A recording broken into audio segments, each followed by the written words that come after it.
हथियारों से लड़ी जाने वाली लड़ाई बार बार लड़नी पड़ती है, पर बुद्धि हमेशा बल पर भारी पड़ती है।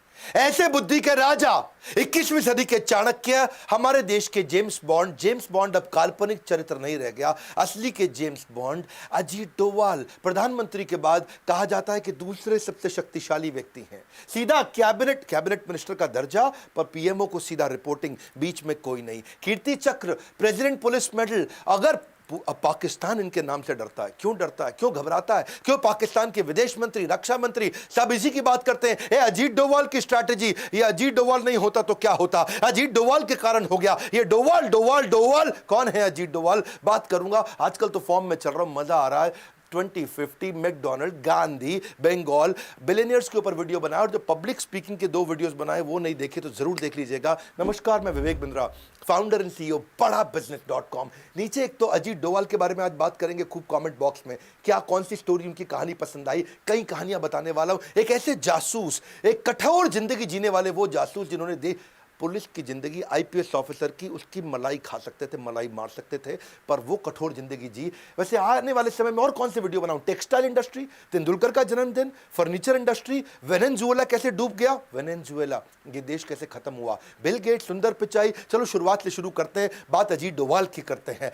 जिस प्रकार कोरोना से बचने के लिए इम्यूनिटी का होना जरूरी है, उसी प्रकार इंटरनल सिक्योरिटी के लिए अजीत डोवाल बहुत जरूरी है। उत्तराखंड के रहने वाले पौड़ी गढ़वाल के 1945 में आजादी से पहले जन्म हुआ, आजादी से पहले, अभी तक पूरी तरह fresh and active. Indian army officer थे इनके पिता, और अजमेर मिलिट्री स्कूल में इन्होंने पढ़ाई करी। इंडियन पुलिस सर्विस 1968 में इन्होंने आईपीएस के रूप में ज्वाइन किया। कैडर मिला था केरला का, 37 साल की नौकरी में 7 साल पुलिस में रहे, बाकी उसके बाद आईबी, रॉ और क्या क्या किया जासूस बन के। 72 में उस समय चर्चा चल रही थी, नॉर्थ ईस्ट में चल रही थी इंसर्जेंसी, भयंकर आतंकवाद, बहुत परेशानी थी। हर राज्य वहां बोल रहा था मुझको अलग देश बना दो, मुझको अलग देश बना दो। वहां लाल डेंगा मिजोरम में बहुत शक्तिशाली हो चुके थे, लाल डेंगा की ताकत बढ़ चुकी थी, पैरेलल सरकार चला रहे थे। लाल डेंगा, समझना इस कहानी को, नाम आपने सुना होगा, लाल डेंगा का आतंक कितना हुआ करता था उस समय। नॉर्थ ईस्ट में मिजोरम इतना शोर हो गया कि दिल्ली में लोग घबराए थे, और तभी पूछा, वहां पे एक आईबी ऑफिस में मीटिंग बुलाई गई, कौन जाएगा देखने के लिए। सब चुपचाप इधर उधर देख रहे थे, और वहीं अजीत डोवाल अभी शादी करके लौटे थे, हनीमून पर जाने वाले थे, और वो बोले ठीक है मैं जाऊंगा मिजोरम, और मैं मिजोरम में समय लगाऊंगा। ये लाल डेंगा के साथ इन्होंने वहां पहले अंदर घुस गए, अंदर जाके देखा तकलीफें क्या है, इनकी समस्या क्या है, इनकी गोल प्रॉब्लम क्या है। घुस करके तब समझ आया लाल डेंगा के साथ 7 बड़े कमांडर्स थे, उसके 7 जबरदस्त कमांडर थे जो सारा गेम चला रहे थे। यानी कि लाल डेंगा की ताकत, जैसे याद है हातिम ताई में तोते के अंदर ताकत थी, लाल डेंगा की ताकत इन 7 कमांडर्स में थी। ये 7 कमांडर से नीचे नीचे जाके दोस्ती करते थे। इनकी खास बात यही कि दुश्मन के अंदर खेमे में जाके कुछ लोगों को दोस्त बनाए आते थे। अच्छा, दोस्ती इतनी कर ली कि रोज शाम को उनके एक कमांडर को घर बुलाते, और बढ़िया साथ में बैठ के दारू भी पीते, खूब ड्रिंक करते, उनके साथ बढ़िया नॉनवेज उनकी वाइफ खुद बना के खिलाती, और इतनी दोस्ती कर ली और उनको समझाना शुरू कर दिया। सारी इंफॉर्मेशन ले ली कि क्या है ये माल्फ। मिजोरम आर्मी लेफ्ट फ्रंट पर कौन है अजीत डोवाल, जो हर बाल की निकाल दे खाल, वो है अजीत डोवाल। इतना अंदर चले गए कि जा करके उनसे समझाना शुरू किया, एक एक करके दोस्ती करी।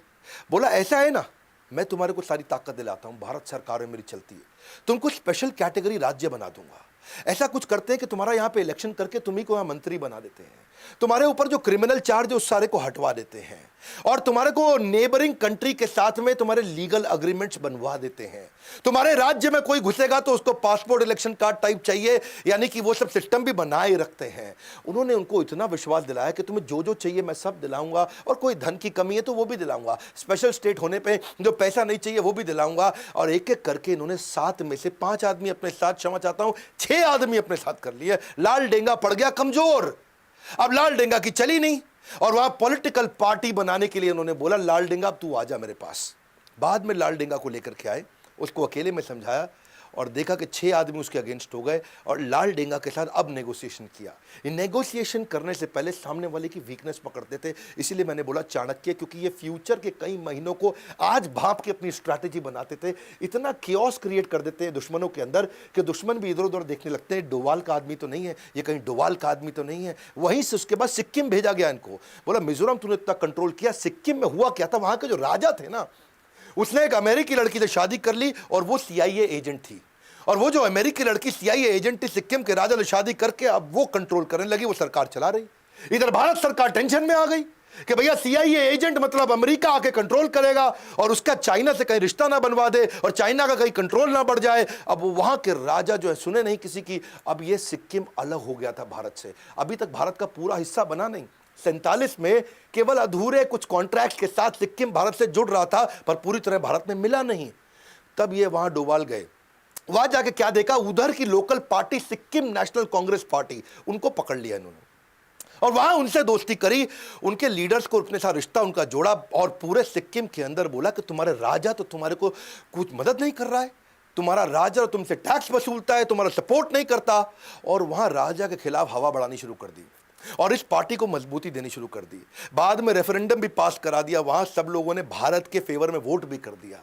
अच्छा, वहां राजा और इनका प्रधानमंत्री जब ये बना वहां का सिक्किम नेशनल कांग्रेस पार्टी, इनका आपस में झगड़ा करा दिया। मैं बता रहा हूं आपको, बुद्धि बल पे भारी पड़ती है, हथियारों की लड़ाई जिंदगी भर लड़नी पड़ती है। और ये क्या किया, इनका आपस में झगड़ा। अब प्रधानमंत्री और राजा आपस में झगड़ा करें, राजा ने अब अटैक करने की कोशिश करी, प्रधानमंत्री ने यहां पे हमारे देश के प्रधानमंत्री को बोल दिया। तब सिक्किम का प्रधानमंत्री माना जाता था, तो हमारे देश के प्रधानमंत्री को बोला भैया मेरी मदद करो। और देश के हमारे प्रधानमंत्री उस समय तुरंत डोवाल के कहने पर सेना भेज दी और राजा के पूरे महल को कब्जा कर लिया, राजा को कंट्रोल में कर लिया। राजा आए कंट्रोल में, गेम हो गया पूरा चेंज और सिक्किम को पूरे होशो हवास में राजा के वापस देश में मिला लिया। जोश में गोली चलती है और होश में बोली चलती है, ये बोली से काम कर जाते हैं, इनको गोली नहीं चलानी पड़ती है। और वही कारण है आज सिक्किम हमारे देश का हिस्सा क्यों। अजीत डोवाल। कहानी सुनते हैं पाकिस्तान की। ये जो हमारे अजीत डोवाल है ना, ये बहुत बुद्धिमान जासूस थे। इसकी कहानी को जरा समझते हैं, पहले बैकग्राउंड देखते हैं। इंडिया में पोखरण का टेस्ट कर दिया इंदिरा गांधी ने, जैसे बाद में आगे हमारे प्रधानमंत्री वाजपेयी ने किया था। न्यूक्लियर का टेस्ट अपना हो गया, यहाँ पे सफल हुआ। पाकिस्तान को लगनी थी मिर्ची, उनको तकलीफ होनी थी, उन्होंने अपनी तैयारी करनी थी। तो वहां जो डॉक्टर AQ खान उनके साइंटिस्ट थे, उन्होंने चाइना और फ्रांस से मदद ली कि हम भी अपना न्यूक्लियर टेस्ट करेंगे भाई, हम भी अपने न्यूक्लियर वेपन बनाएंगे। फ्रांस को समझ आ गया ये टेक्नोलॉजी के लिए नहीं वेपन के लिए कर रहा, तो फ्रांस हो गया बाहर। चाइना मदद कर रहा था, लेकिन ये डॉक्टर AQ खान की तैयारी पूरी नहीं हुई, तो ये नॉर्थ कोरिया निकल गए। साइंटिस्ट थे ये, नॉर्थ कोरिया गए। नॉर्थ कोरिया अपने किम जोंग यूंग के पिता उस समय, वो भी अपने न्यूक्लियर के चक्कर में पड़े थे। तो दुनिया ने देखा क्या चक्कर है भाई, ये क्यों गया नॉर्थ कोरिया, ये क्यों तैयारी करके। आज सबको लगने लगा इधर जो है मैडम इंदिरा गांधी ने और रॉ और IB का गठन कर दिया और अपनी बढ़िया टीम बना दी कि मैं यहां से लोगों को भेजती हूं चाइना और पाकिस्तान, मेरे अपने स्पाई और मेरा अपना नेटवर्क होना चाहिए जो राइट खबर दे सकें। इधर से अजीत डोवाल को सिलेक्ट किया गया कि अजीत डोवाल एक काम करो, अब तुम मेरे को डायरेक्ट रिपोर्ट कर रहे हो, मैं हूं प्रधानमंत्री और तुमको जाना है, इस समय तुम IB को यहां से लीड करोगे, नेटवर्क बनाओ पाकिस्तान में। काहोटा नाम की जगह थी ये, रावलपिंडी के पास में, जहां पे इनका एक खान रिसर्च सेंटर था, जहां पे इसकी तैयारी चल रही थी। इसकी खबर तो लगी लेकिन ढूंढना मुश्किल हो रहा था। अब ये अंडर कवर एजेंट वहां पहुंच गए पाकिस्तान के अंदर, वहां ढूंढने का खूब प्रयास किया, कुछ मिले नहीं वहां पे। ये काहोटा में भिखारी बन के घूम रहे थे और अपनी पूरी तैयारी कर रहे थे। इधर इंडिया के अंदर उथल पुथल हुई, इंदिरा गांधी इलेक्शन लूज कर गई क्योंकि अपना इमरजेंसी हुआ था। और यहां कौन आ गए, मोरारजी देसाई आ गए। अच्छा, इन्होंने क्या किया, खान रिसर्च सेंटर के बाहर जो साइंटिस्ट आते थे उनको ट्रैक करना शुरू किया। ये साइंटिस्ट आ रहा है जा रहा है, आ रहा है जा रहा है, मिल नहीं पा रहे हैं, पकड़ नहीं पा रहे, समझ नहीं आ रहा क्या करें। तो इनकी जो अपनी पढ़ाई थी, इनको पढ़ाई से समझ में आया कि अगर कोई न्यूक्लियर वेपन पे काम कर रहा है तो उसका जो रेडिएशन है ये उसके शरीर में आ सकता है, उसके शरीर के स्किन का टुकड़ा मिल जाए, बाल का टुकड़ा मिल जाए। तो उन्होंने एक ऐसा नाई ढूंढ लिया, वहाँ ऐसी बार्बर शॉप ढूंढी जहाँ पे साइंटिस्ट जाया करते थे। तो वहाँ जा करके भिखारी बन के वहाँ बाहर बैठ गए और वहाँ बालों के सैंपल उन साइंटिस्ट लोगों के कलेक्ट करने शुरू कर दिए। बहुत बुद्धिमान थे, बहुत बुद्धिमान, लंबी तैयारी करके चले। अगर ये न्यूक्लियर वेपन पे काम कर रहे हैं तो बालों में रेडिएशन आ जाएगा। इन्होंने धीरे धीरे सैंपल कलेक्ट किए और किसी तरह अपने नेटवर्क के थ्रू उसको इंडिया में भेजा। और इंडिया में जब बालों को चेक किया गया तो बहुत भारी मात्रा में रेडिएशन भी मिल गया। अब समझ आ गया कि यहीं पे पाकिस्तान काम कर रहा है, यहीं तैयारी हो रही है। तो इन्होंने जो है सोचा कि अब क्या किया जाए, इसको कैसे तबाह करें, इसे कैसे खत्म करें। ये सोचा कि भाई अब दोबारा झगड़ा किया इनके साथ में तो अमेरिका पाकिस्तान की मदद कर देगा। तो अगर मैं इस समय अपने प्रधानमंत्री को समझाऊं उनको अटैक करें, हमारे प्रधानमंत्री मानेंगे नहीं। तो उन्होंने एक इंटेलिजेंट तरीका निकाला। इन्होंने सोचा कि मोसाद को पकड़ता हूं मैं। तो इजराइल की जो अपनी इंटेलिजेंस एजेंसी मोसाद को उन्होंने बोला, देखो भाई मेरी बात समझो आप, ये जैसे तुमने इराक को तबाह किया, ये मुसलमान देश है, अगर इसने बना लिया न्यूक्लियर वेपन सबसे पहले तुम उड़ जाओगे, तुम खत्म हो जाओगे। इसलिए एक काम करते हैं, मैं तुमको सब बताऊंगा कहां पे करना, तुम आके इसको उड़ा दो। तो अजीत डोभाल इंटेलिजेंट थे, बोले इंडिया को लड़ना भी नहीं पड़ेगा और मैं इजराइल और पाकिस्तान का आपस में झगड़ा करा दूंगा, मेरा काम भी बन जाएगा और यहाँ कोई न्यूक्लियर टेस्ट होगा भी नहीं। तो और मोसाद मान भी गए। ये इतना बढ़िया कन्विंस करते थे, पता नहीं बुद्धादित्य योग है इनके पास, कौन सा योग है, ऐसे एस्ट्रोलॉजिकल योग है, ये जिसके पास जाए उसको कन्विंस कराया करते थे। और कन्विंस कर दिया, इजराइल तैयार हो गया। इजराइल ने बोला एक काम करो भैया, हम कहीं इराक के ऊपर से उड़ा करके, ये जो मिडिल ईस्ट कंट्री है यहां से तुम जहाज ला नहीं सकते, पूरी तरफ दूसरी तरफ से घुमा के लाना पड़ेगा, रीफ्यूलिंग के लिए तुम हमारी मदद करो, गुजरात में रीफ्यूलिंग कर लेंगे, अपना बेस दे देना, वहां से जाएंगे, इनको उड़ा देंगे पाकिस्तान में, पूरा खत्म कर देंगे इनका खान रिसर्च सेंटर, कुछ नहीं होगा न्यूक्लियर टेस्ट। तो ये बोले ठीक है। अब ये रिपोर्ट करते रहे पीएमओ को, ये पीएमओ के पास गए, उनसे बात किया, भैया मैंने इतना जुगाड़ कर दिया, आपको नहीं लड़ना पड़ेगा, मैं इजराइल को लड़वा के काम करा दूंगा। पीएमओ ने बोला, अब जो थे ये गांधी विचारधारा के थे, हाँ यहां गड़बड़ हो गया। यहां मोरारजी देसाई ने सोचा कि ये तो इंदिरा गांधी का प्लान था भैया, ऐसा ना हो इंदिरा गांधी की वाह वाह हो जाए। उन्होंने साफ बोल दिया कि भाई वो कर रहा है टेस्ट, उसको करने दो, हम तो गांधी विचारधारा के हैं, हम तो लड़ते नहीं किसी से, वो उनके देश का आंतरिक मामला है, मुझको नहीं लड़ना भैया, हम नहीं वो इजराइल को बुलाएंगे यहाँ पे, हमारी धरती को क्यों खून से रंगा जाए, हमारी धरती को क्यों गंदा किया जाए। उन्होंने साफ मना कर दिया। अब वहाँ मना कर दिया तो ये बड़े परेशान हो गए, क्या कर रहे हैं, इतना मुश्किल से बाल वाल निकाल के सब जुगाड़ करके इजराइल को समझा के कराया, लेकिन ये हार कहाँ मानने वाले थे। कल की सुरक्षा के लिए सबसे अच्छी तैयारी रहे, विनम्रता से ही सही मगर कोशिश जारी रहे। इन्होंने कोशिश करते रहे। इन्होंने देखा एक साइंटिस्ट को पकड़ लिया, उसका एक्स्ट्रा मैरिटल अफेयर निकाल दिया और वहाँ लड़की को भी पकड़ा, इनको भी पकड़ा और साइंटिस्ट को जाके बोला इधर आ, मैं तेरी सारी खबर लीक कर दूंगा और तुझको बर्बाद कर दूंगा, मैं मेरी बात सुन, मैं इसको ब्लूप्रिंट दे दे अंदर का, बस इतना कर दे। वो साइंटिस्ट घबरा गया, वो बोला ठीक है पूरा ब्लूप्रिंट सब कुछ दे दूंगा पर $10,000 दे दे मुझे, ताकि मैं यहाँ से बाहर निकल जाऊँ, मेरी ज़िंदगी भी तो सेट कर लो ना, मैं यहाँ से निकल जाता तो पूरा ब्लूप्रिंट दे दूंगा, तो इंडिया को दे दियो। इसने कहा ठीक है, $10,000 तो कुछ नहीं है। इन्होंने अपना फिर फ़ोन लगाया वहाँ पीएमओ को, हाँ जी $10,000 दे दो, काम हो गया हमारा, कैश में जाएगा पैसा, हाँ तो वैसा ही जुगाड़ चाहिए इनको। तो वहाँ पर मोरारजी देसाई ने फिर मना कर दिया। मोरारजी देसाई बोले ऐसे थोड़ी होता है, हमारे पास तो बजट भी नहीं है जी, हमारे पास पैसा भी नहीं है, और हम क्यों ये सब काम करें, जो पाकिस्तान को करना है वो अपनी धरती पे कर रहा है, हम अपनी धरती पे कर रहे हैं, वो उनका आंतरिक मामला है। मोरारजी देसाई ने फिर से मना कर दिया। अब यहाँ पर परेशान हो गए। अच्छा इधर हमारे रॉ के चीफ अरिन का वो परेशान हो गए, वो बोले मोरारजी देसाई जी ये क्या तरीका हुआ, हम लोगों ने अपने स्पाई नेटवर्क को जान खतरे में डाल के इंफॉर्मेशन ला रहे हैं, सोचो सर आपको ब्लूप्रिंट मिल गया तो आप क्या क्या कर सकते हो, आपको सब पता चल जाएगा उनके बारे में। इन्होंने मना किया, उसने रिजाइन कर दिया। अच्छा अरिन खान ने यहाँ रिजाइन किया, लेकिन वो वहाँ हार नहीं माने। अजीत डोभाल फिर भी वहाँ लगे रहे।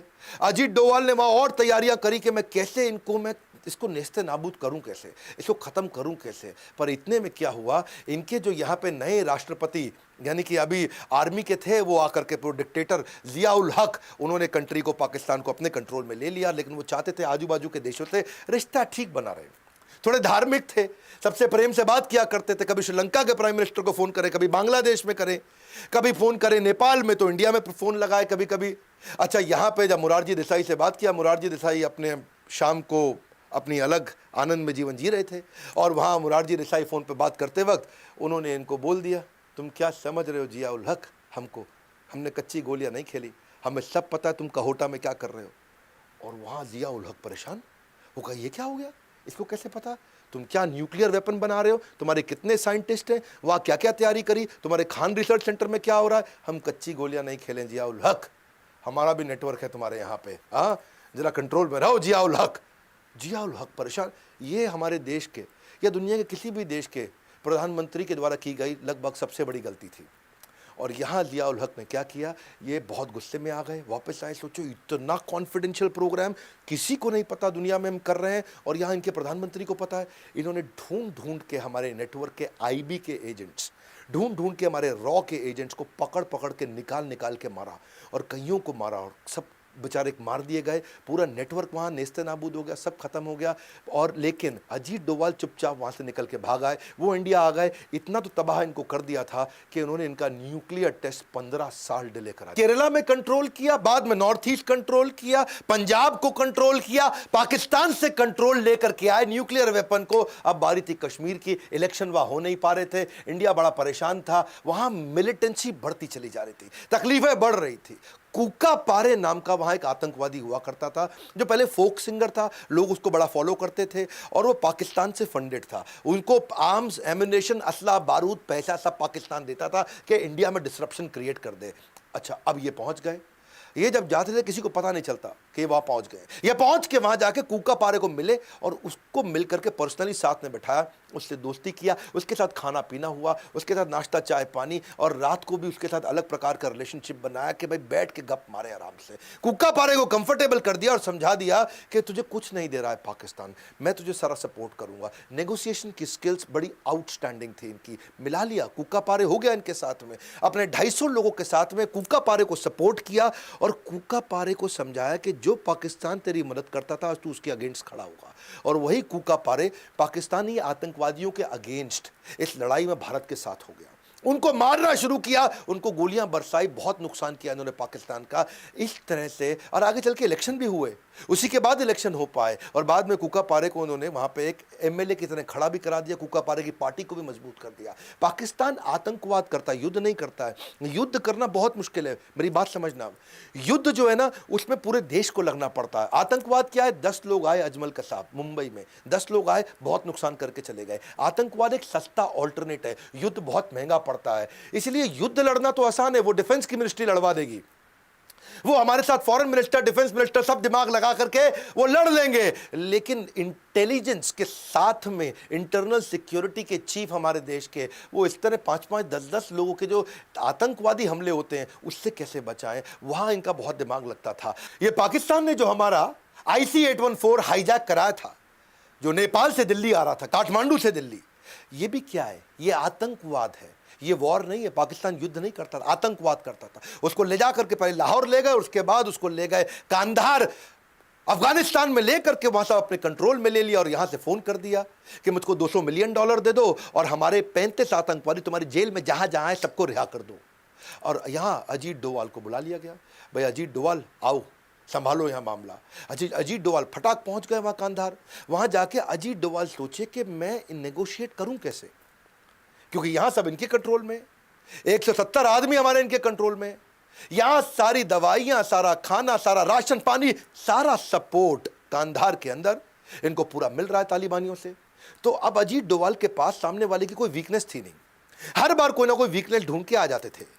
फिर इनको ने देखा कि इनको सपोर्ट करता कौन है, इनको सब देख कौन रहा है, इतनी ताकत कौन दे रहा है, तो समझ में आया ISI जो पाकिस्तान की इंटेलिजेंस एजेंसी है वही सपोर्ट कर रही है, उनके सपोर्ट से कर रहे हैं। तो उन्होंने कहा कि मैं ऐसा करता हूं, इनकी इंटेलिजेंस एजेंसी को कंफ्यूज करता हूं। बात को समझना भैया, इन्होंने यहां से कुछ ऐसी एक्टिविटी शुरू कर दी जो ISI देख सके, जिससे ISI कंफ्यूज हो जाए। इन्होंने जो जो आतंकवादी की लिस्ट थी उनके बारे में रिसर्च एक्टिवेट कर दी। इन्होंने तुरंत इजराइल फोन लगाया, इजराइल की इंटेलिजेंस एजेंसी से बातचीत शुरू कर दी, रशिया की इंटेलिजेंस एजेंसी से बात करी, US में जगह जगह बातचीत शुरू कर दी। और यहां पे कंफ्यूज हो रहे ISI वाले, बोले कर क्या रहा है अजीत डोवाल। अच्छा, आतंकवादियों को बोला बात करो, उससे बात करो, बोलो कहां है $200 मिलियन मांगो इससे। ये अजीत डोवाल को बोले पैसे दे दो, 35 आतंकवादी दे दो, तभी हवाई जहाज छोड़ेंगे। अजीत डोवाल बोले दे रहे हैं, थोड़ा समय दो, पैसे की तैयारी कर रहे हैं, इतने आतंकवादी लेके आने, उसकी तैयारी कर रहे हैं, थोड़ा समय दो, समय दो। अजीत डोवाल समय मांगते जा रहे थे, और यहां से वो चाहते थे कि ISI को कंफ्यूज करते जाऊं, ISI उनको इंस्ट्रक्शन देता जाएगा। इसको बोलते हैं चाणक्य पंडित। इन्होंने ISI को इतना कंफ्यूज करा दिया कि इन्होंने दुनिया भर में बातचीत शुरू कर दी, और ISI को लगा अजीत डोवाल को लंबी चौड़ी तैयारी कर रहा है भैया, ऐसा ना हो कोई इजराइल से अटैक करवा दे, ऐसा ना हो कि पीछे रशिया का झगड़ा हुआ करता था इनके साथ अफगानिस्तान में, यहां से अटैक करा दे, कहीं US से कुछ करा दे। अब ISI उनको बोले जल्दी कर लो, जल्दी, ये को लंबी तैयारी ना कर बैठे, जल्दी करो, जल्दी लंबी तो वो घबरा गए। और यहां इन्होंने बोला, अजीत डोवाल ने, एक आतंकवादी दे सकता हूं, बताओ। बोले नहीं, पूरे 35 से एक दे सकता हूं, बताओ। 35 से एक दे सकता हूं, बताओ। तो वो बोले 170 लोग मार देंगे, एक दे सकता हूं, बताओ। तो उन्होंने कहा ठीक है, पहले मौलाना मसूद अजहर दे दो। फिर हमारे को उन्होंने 2 आतंकवादी और बता दी, ये दे दो। उन्होंने कहा ठीक है, मैं 3 की ट्राई करता हूं, लेकिन देना एक चाहता हूं। और यहां से ISI ने बोला देख जो है पैसे वैसे छोड़, ये 3 आतंकवादी जल्दी मंगवा दे हमारे को, ये 3 आदमी चाहिए हमारे को। और बस वही हुआ। वो घबरा गए और फटाफट इन्होंने उनकी साइकोलॉजी से खेला, नेगोशिएट किया। 35 की जगह केवल 3 दिए, $200 मिलियन की जगह कुछ नहीं दिया, और सारे के सारे 170 के 170 लोगों को, खाली एक का देहांत हुआ था, बाकी सबको हवाई जहाज में लेकर चुपचाप वापस इंडिया आ गए। ये थे अजीत डोवाल। बोला एक से ज़्यादा नहीं देना चाहता था वो, तो यहाँ पे पूरे देश का प्रेशर हुआ पड़ा था। वाजपेयी साहब बोल रहे थे जो मांग रहे हैं दे दो, लेकिन जल्दी अपने लोगों को ले आओ, अपने लोगों को ले आओ। तो ये प्रेशर में चलते, अगर प्रेशर ना होता तो शायद एक से ही बचवा के ले आते। Dawood Ibrahim most wanted India का आतंकवादी खत्म कर दिया होता अजीत डोवाल ने। दाऊद इब्राहिम की ना बेटी की शादी थी, जावेद मियांदाद क्रिकेटर था, उसके बेटे के साथ जुनैद मियांदाद। शादी हो गई पाकिस्तान में। पाकिस्तान शुरू से मना कर रहा है दाऊद इब्राहिम हमारे यहां नहीं है, हमारी जमीन पे नहीं रहता। इंडिया मांग रहा है पाकिस्तान से, पाकिस्तान कहता है ही नहीं यहां। इंडियन इंटेलिजेंस को जब पता चला तो पाकिस्तान को भी वहां समझ रहा था, उसने कहा भाई तुम रिसेप्शन यहां नहीं करोगे, यहां से निकल लो, तुम चले जाओ ग्रैंड हयात होटल के अंदर। दुबई में रिसेप्शन इनकी फिक्स हो गई, वलीमा बोलते हैं शायद इसको। और वो जब इनको पता चला अजीत डोवाल को, बोले सीधा मौका है, पहली बार इंडिया को पता है दाऊद इब्राहिम कितने बजे कहां कैसे किस गली में मिलेगा, ठा गेम ओवर करेंगे। अजीत डोवाल ने अपने यहां गवर्नमेंट को समझा दिया हम कुछ नहीं करेंगे, ऐसा करते हैं। इसमें छोटा राजन के शार्प शूटर उठाते, नेपाल से इनकी पुरानी दुश्मनी है और दुश्मन को दुश्मन से बढ़वाते, हमारा काम अपने आप हो जाएगा। छोटा राजन के 2 शार्प शूटर ये काठमांडू के रास्ते दिल्ली ले आए और दिल्ली लाके एक 5 स्टार होटल में उनको ट्रेन कर रहे थे। हाँ, क्योंकि इनका जो झगड़ा है पुराना झगड़ा था, ये 90s का झगड़ा था, हिंदू डॉन मुस्लिम डॉन, और उस झगड़े को ये भुनाना चाहते थे। और अब इतनी बढ़िया ट्रेनिंग चल रही थी, लेकिन ऐसा मीडिया में सुनने में आता है कि आज भी मुंबई पुलिस में कुछ लोग हैं जिनको दाऊद से शायद तनख्वाह मिलती हो। और वही खबर फैल गई, कमिश्नर ऑफ मुंबई पुलिस तुरंत दिल्ली पहुंच गया और जाकर के उन्होंने रोक दिया उनको। बोला अजीत डोवाल आप नहीं कुछ कर सकते इसमें, मेरे को ये दोनों आतंकवादी चाहिए, मैं इनको ढूंढ रहा था, ये नेपाल से दिल्ली आ गए, अब मैं इनको ले जा रहा हूं। अजीत डोवाल ने समझाया अरे हम बड़े मिशन पे लगे हैं भाई, ये दाऊद को रुक जाओ। नहीं, अजीत डोवाल उस समय रिटायर हो चुके थे और कमिश्नर उस समय स्टैंडिंग कमिश्नर थे, और वो उस दोनों को लेकर के वो नेपाली आतंकवादियों को, या समझो छोटा राजन के दोनों शार्प शूटर्स को लेके, अगर वो मुंबई पुलिस इस समय हस्तक्षेप नहीं करती तो दाऊद आज इस दुनिया में नहीं होता। अजीत डोवाल इंटेलिजेंट ऐसे हैं, साहस ऐसा है कि बड़ों बड़ों को चकनाचूर कर दे। ISIS ने इराक को ऑक्यूपाई किया था, अगली कहानी सुनो।